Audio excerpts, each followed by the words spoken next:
So let's talk about the 5 things that the Bible says we should do with money. Now, there's a whole bunch of them, but if you do these 5 over a couple decades, 100% of the time, you will get results that will blow your ever-loving mind.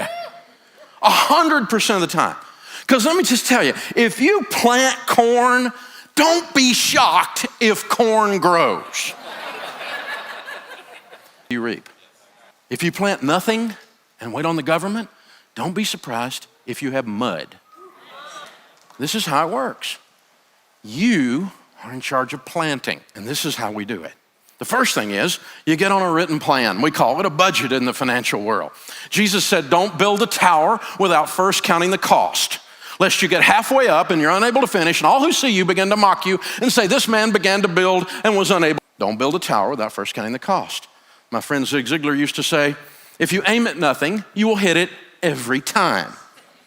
My friend John Maxwell says, a budget is people telling their money what to do instead of wondering where it went. Winning is an intentional act.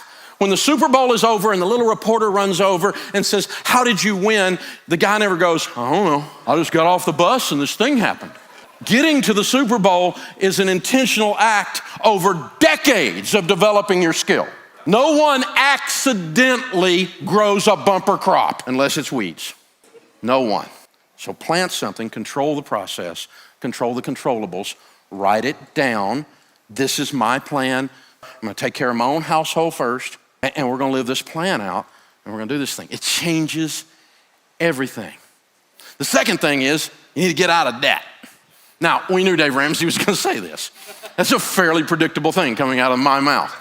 But here's the deal.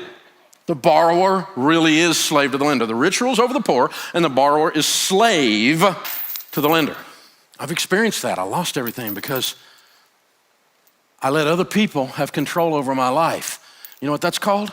A master. Dave, I don't know if I agree with all your theories about debt. It's America. You have the right to be wrong.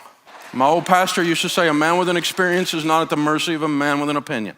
I've led more people out of debt and into wealth than anybody breathing on the planet today. Not bragging, I just showed them how to do it. And so we're gonna get out of debt because it's no fun trying to be married like this, right? Crazy, you guys. We're walking through our lives where all the money comes in, all the money goes out, and only the names are changed to protect the innocent. We make tons of money and we have none and we can't figure out why. I know why. You gave it all to a financial system that's designed to take it from you. You surrendered it. And we've got to stop. I quit borrowing money, period. For anything, for any reason. And this weird thing happened when I didn't have any payments and I made an income. I had money. It was so strange. Then when I got money and I bought an asset that created income that I paid cash for, I got to keep all that. There was no payment.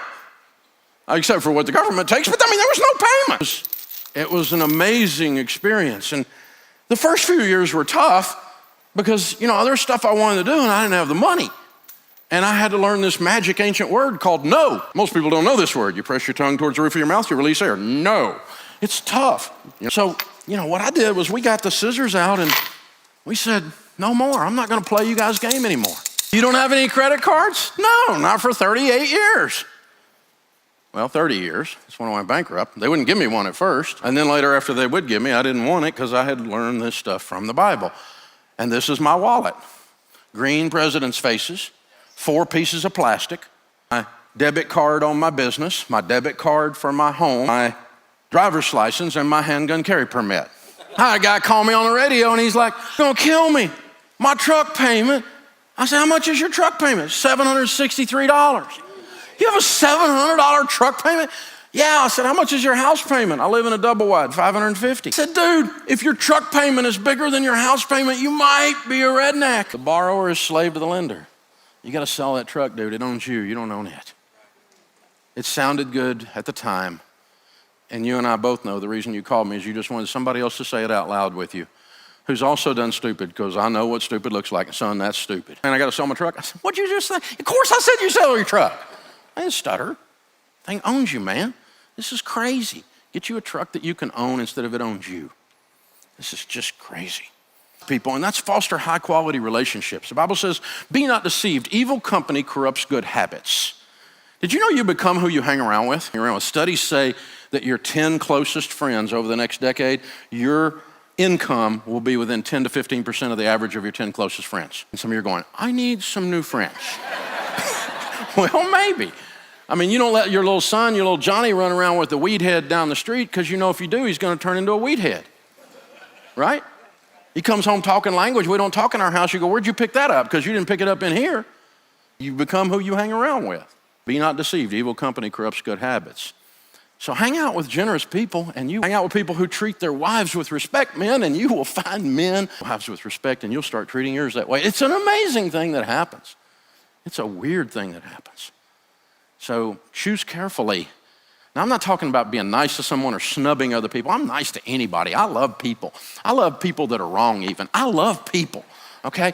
But I'm talking about my crew, the men in my life that shape my language, the men in my life that impact my spiritual walk, my generosity, my thinking in business, and my acumen. Who are the men in my life that are doing that? Ladies, the same thing for you. You're gonna become who you hung around with. Now, the next one is save and invest. See, if you don't have any payments and you got a plan, first thing you're gonna wanna do is save and invest, because in the house of the wise are stores of choice food and oil, and the rest of that proverb says, and a foolish man devours all he has. Everything you make, biblically speaking, you're a fool. But I have been a fool, big red arrow, fool. I know what being a fool feels like. It feels like being broke because I spent everything I made. Because I've always been able to make money, I just wasn't able to keep it. I always thought I could out-earn my stupidity. And I tried it for a long time, it doesn't work. Save and invest. You're saving for an emergency fund first. Save 3 to 6 months to get ready for maybe something like a rainy day, right? Man. I mean, what if you had no payments and a big $20,000 emergency fund in 2020 happened? Or what if you had $20,000 in payments and no money for emergencies in 2020 happened? Do you have two different results? The answer is yes. In the house of the wise are stores of choice food and oil. And then that leads you to the position to be incredibly, outrageously generous. It's hard to be generous when you're broke. You can be generous and smile and open the door for somebody. But I'm talking about writing a check to feed hungry babies. I'm talking about buying a single mom a car. I'm talking about you can reach over and pay somebody who's struggling's light bill through the end of the year. I'm talking about outrageous, even sometimes spontaneous generosity. And you can do that if you're not broke. You got your stuff taken care of at home. If my light bill is paid, I can help somebody. If I'm still fretting over here, I don't even see them. I want you to try this next time there's a holiday, maybe Easter or Thanksgiving or something like that, and you're driving to grandma's house with the kids. Now you're gonna go have a big feast that day, but on the way, I want you to do something crazy. I want you to stop at the Waffle House. Leave the kids in the car, the motor running, pull up in front of the window so you can see inside and the people in your car can see inside. I want you to go inside by yourself, leave them out there, they'll be running their mouth anyway. Kids, put the screens down, watch this. Go in there, have a cup of coffee at the counter. She'll come to the counter, she'll pour your coffee. This is Thanksgiving morning. You know who's working on Thanksgiving morning? At Waffle House. Pay for your coffee, and I want you to take 3 or 4 of these Uncle Benjamin Franklin pictures, $100 bills, and I want you to slide them under the cup and slip out. Go out in the car, tell the kids, hey, watch God work. Watch what God does when he shows off. Come over, she'll pick that stuff up. She wonders if it's a trick, because in her life, it's been so long since anything good has happened to her. When she realizes it's real, 100% of the time after she does this, she'll go, thank you. And then she looks one more time. When she realizes no one's looking and she has no idea there's a family, 6-year-old sitting in a van watching her inside, whose dad or mom just pulled this idea off. And the 6-year-old's life is being permanently changed. He watches this. She goes into Snoopy dance. That's the whole difference in her month. Now, I want you to go spend $300 with your spouse on a really nice night out and enjoy yourself. I want you to learn to enjoy money, but I dare you to have more fun with $300 than that. To the extent you're not outrageously generous because you're in debt and haven't saved money, you're not on a plan, and you hang out with selfish people who are worried about their Instagram photo, any one of those 5 things that's not there, or any 5 of those 5 things that's not there, it's time for all of us to get a little better and change.